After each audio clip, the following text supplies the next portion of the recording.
Chapter 14 Indian Democracy and its Features. India is democratic republic and the head of the country is the president. She is elected by the elected members of parliament, Lok Sabha and Rajya Sabha, and the state legislatures, for a term of 5 years. In India, we have multi-party system. Different political parties participate in the elections. These parties are essential for democracy. The political party which secures the majority of seats forms the government and runs the administration. Bharat एक लोकतांत्रिक गणराज्य, democratic Republic है और देश का प्रमुख राष्ट्रपति होता है। राष्ट्रपति को चुने हुए संसद, लोकसभा और राज्यसभा और राज्य विधानसभाओं के सदस्य चुनते हैं और उनका कार्यकाल 5 साल का होता है। भारत में बहुपार्टी प्रणाली, मल्टी पार्टी सिस्टम है। विभिन्न राजनीतिक पार्टियां चुनावों में भाग लेती हैं। ये पार्टियां लोकतंत्र के लिए महत्वपूर्ण हैं। वह राजनीतिक पार्टी जो बहुमत, मेजॉरिटी, सीटें प्राप्त करती है, वह सरकार बनाती है और प्रशासन चलाती है।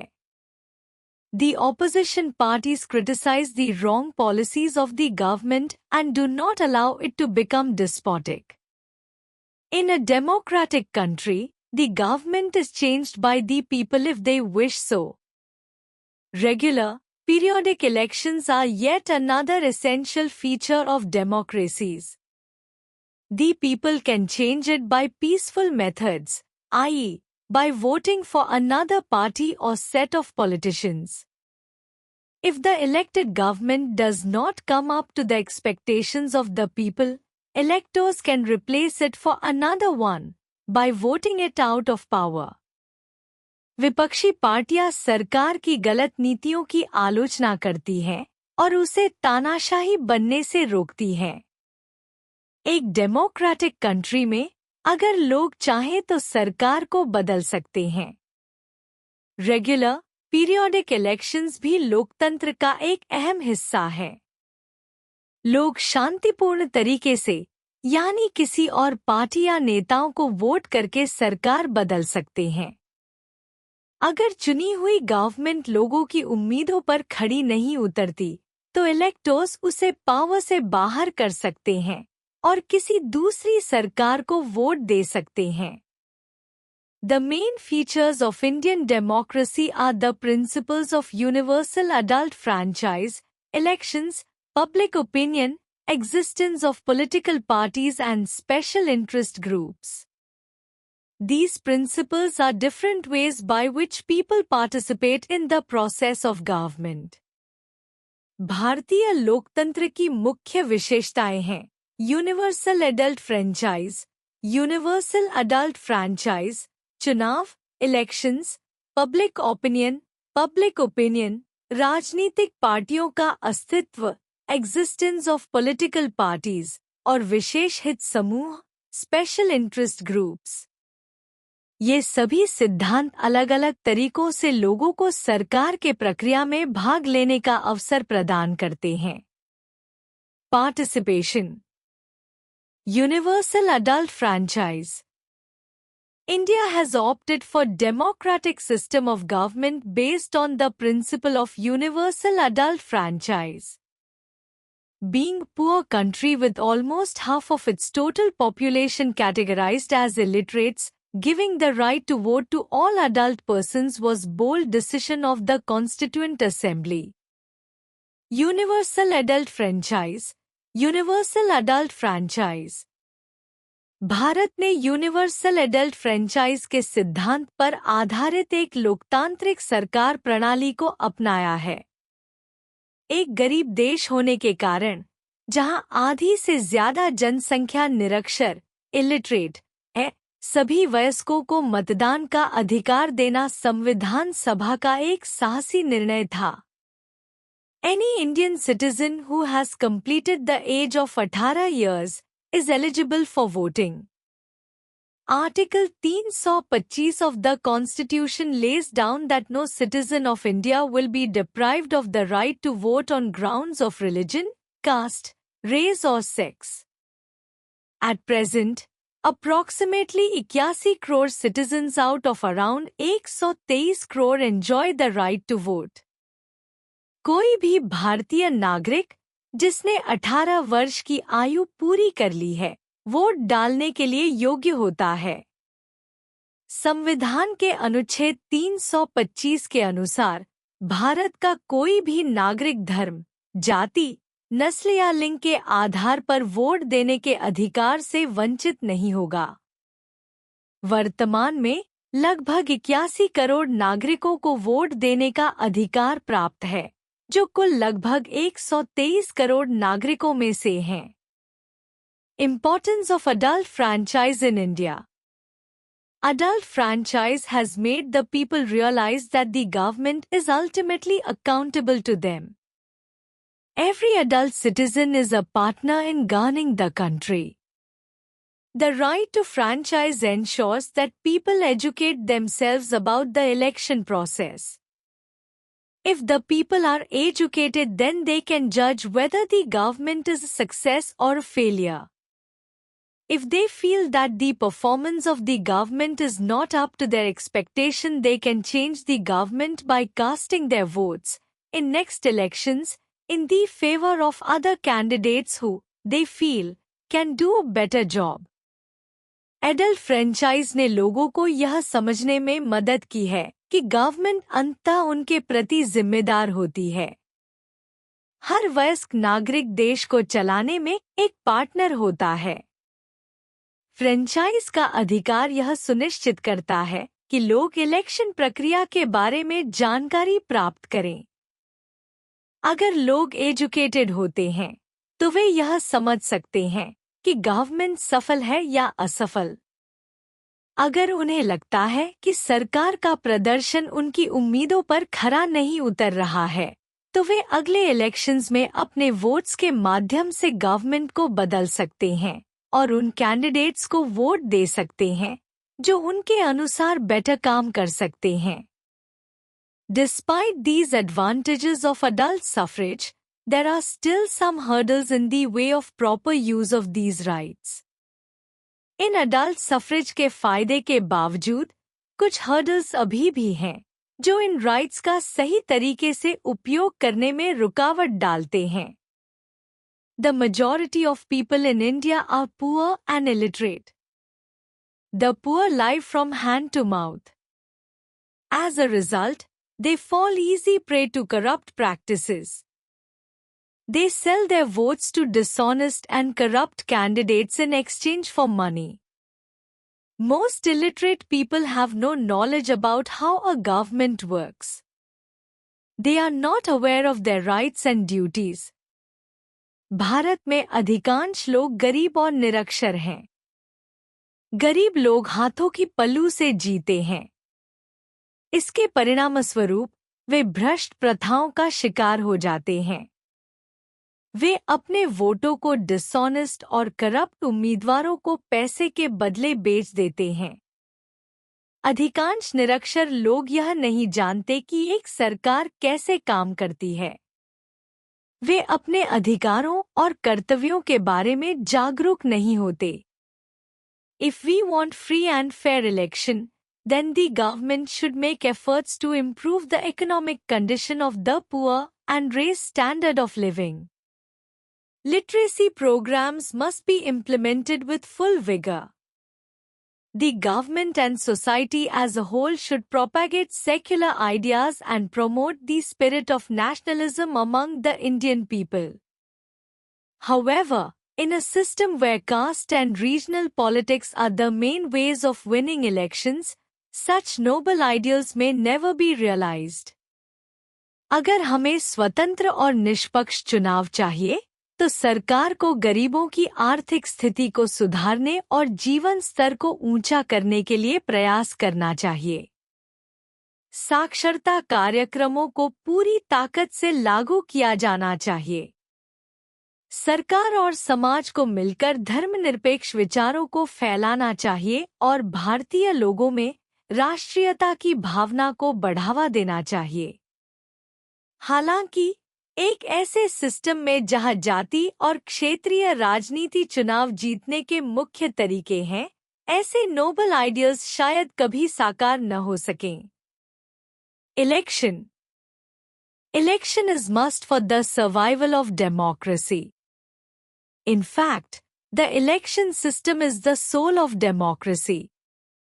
In our country too, the people exercise their sovereign power through their elected representatives.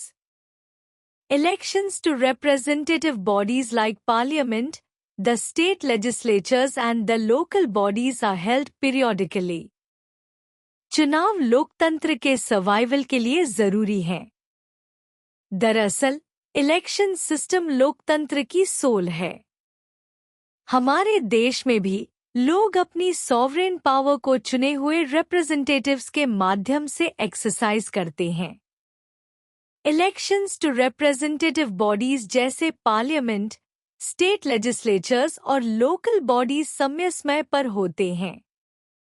It is essential for everyone to know the importance of election in our country.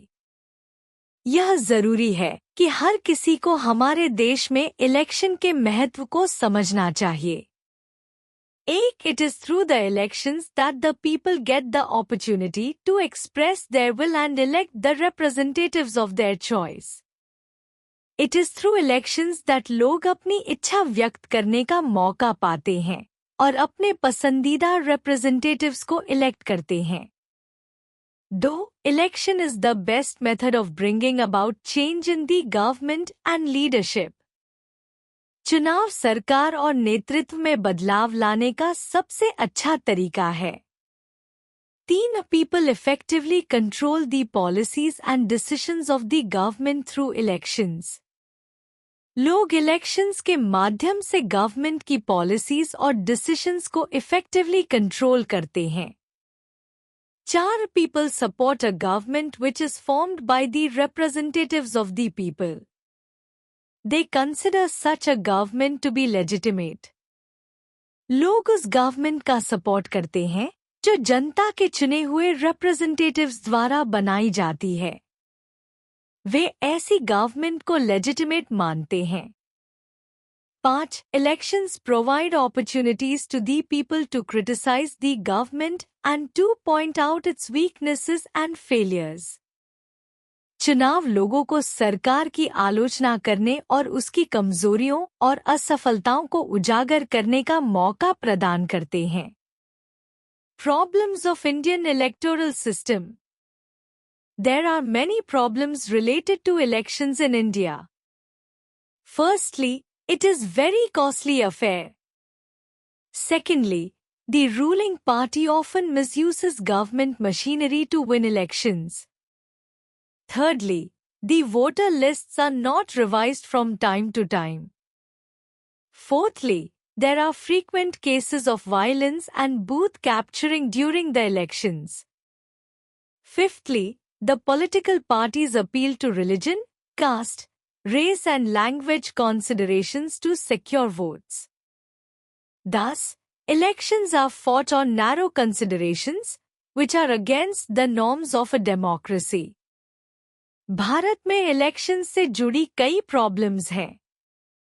सबसे पहले, यह एक बहुत कॉस्टली अफेयर है।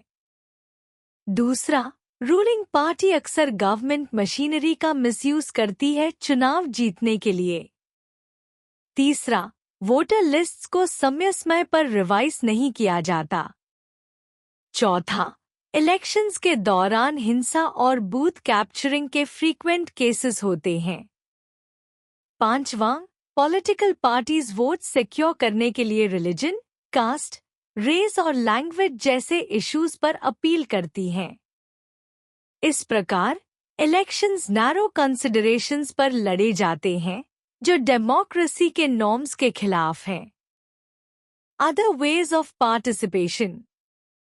Democracy works on the principles of liberty, equality, freedom, fair election, people's participation, freedom of expression, etc. When these are absent, democracy becomes meaningless.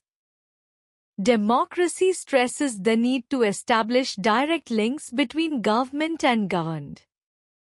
An electoral system is a favorable way for people to participate.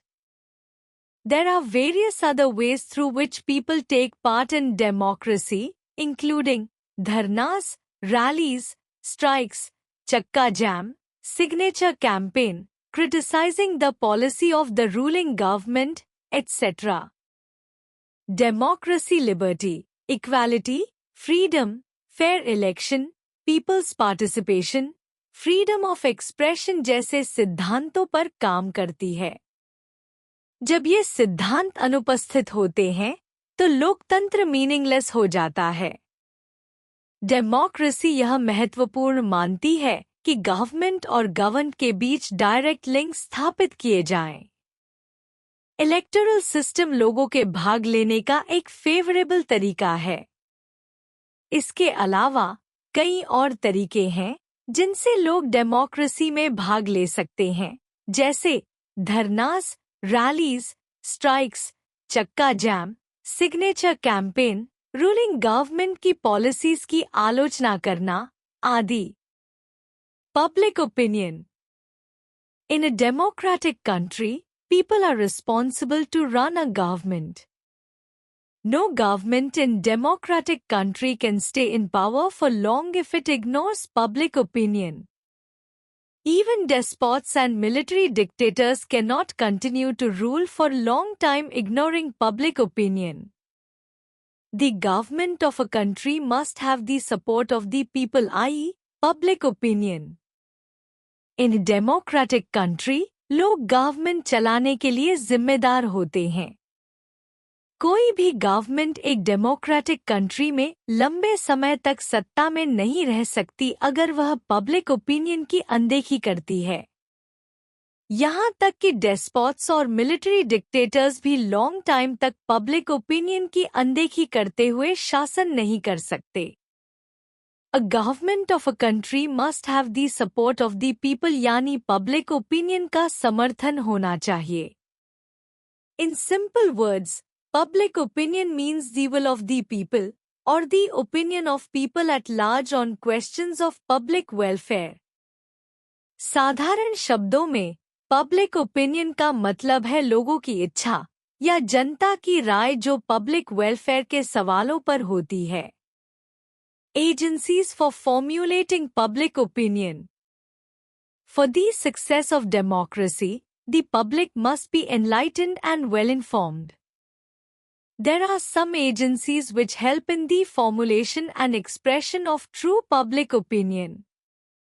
The role of such agencies may be studied as under.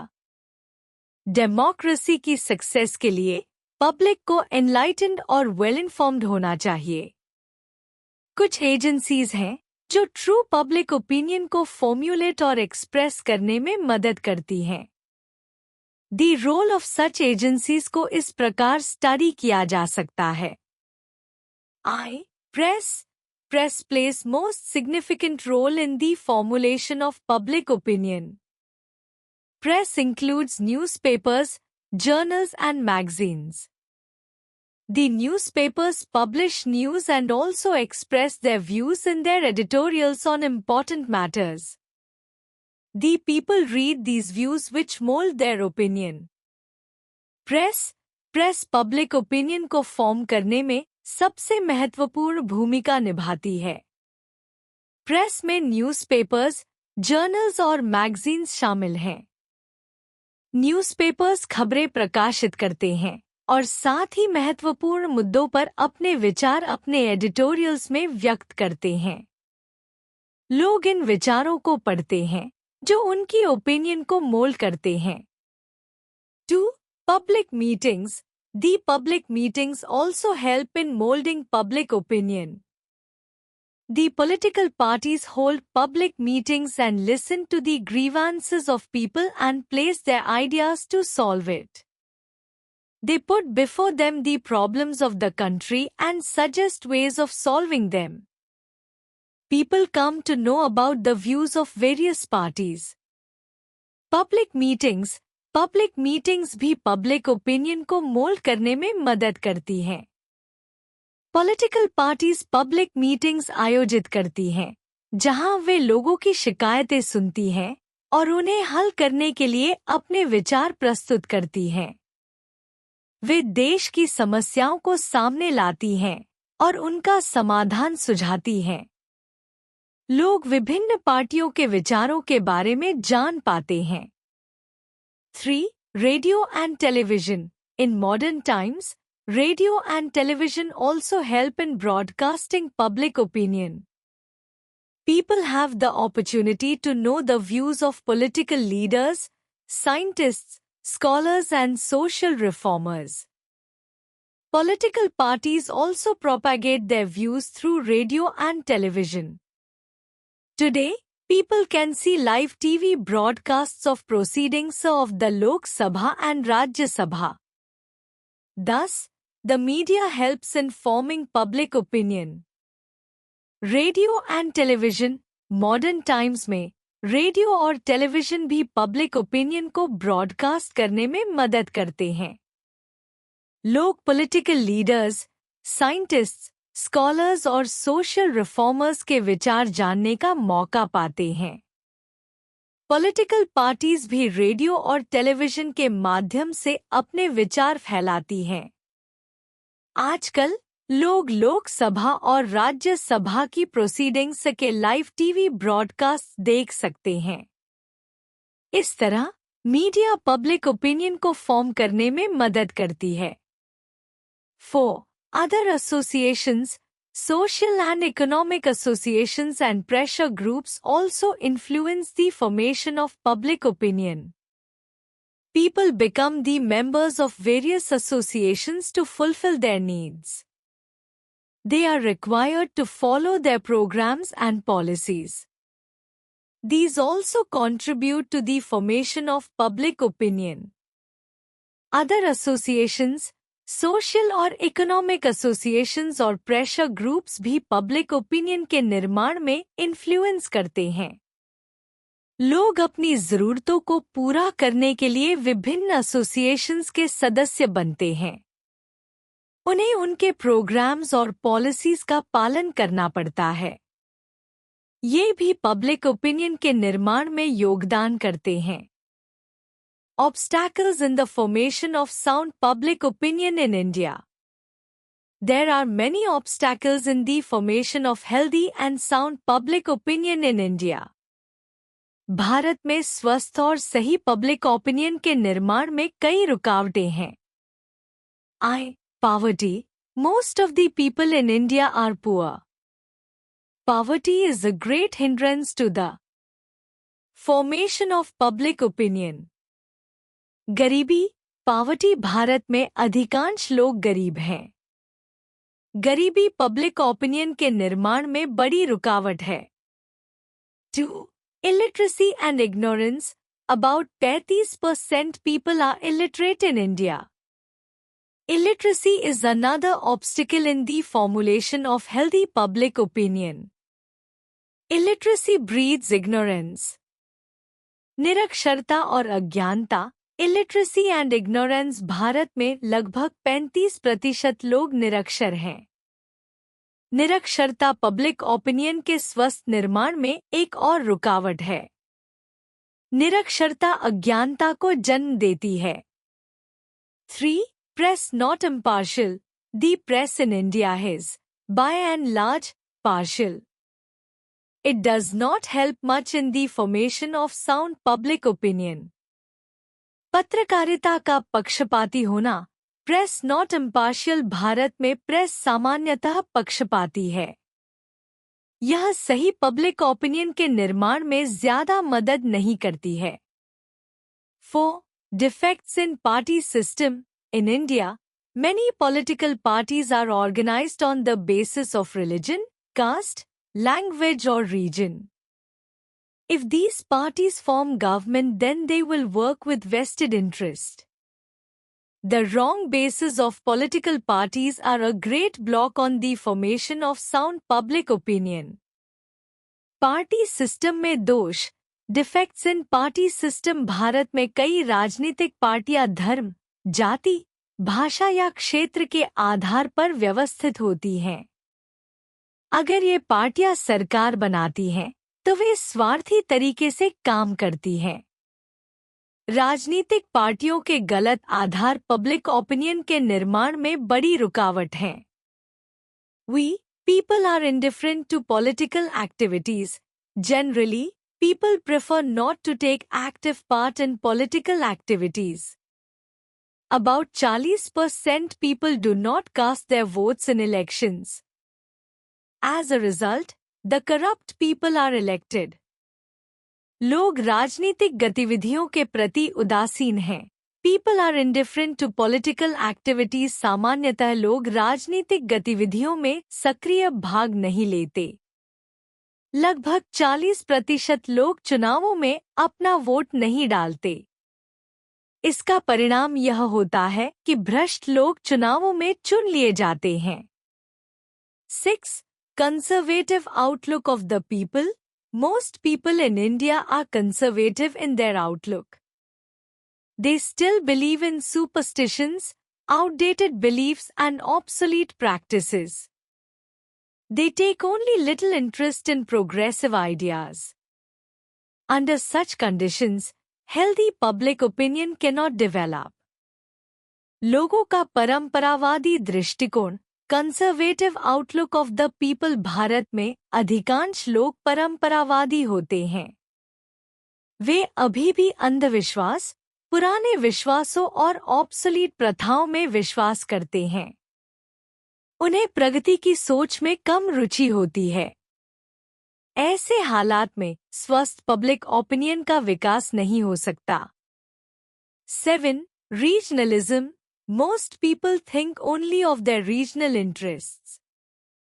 Their narrow outlook is also a hindrance in the formulation of sound public opinion. क्षेत्रवाद, regionalism. अधिकांश लोग केवल अपने क्षेत्रीय हितों के बारे में सोचते हैं। उनका संकुचित दृष्टिकोण भी पब्लिक ओपिनियन के सही निर्माण में एक रुकावट है।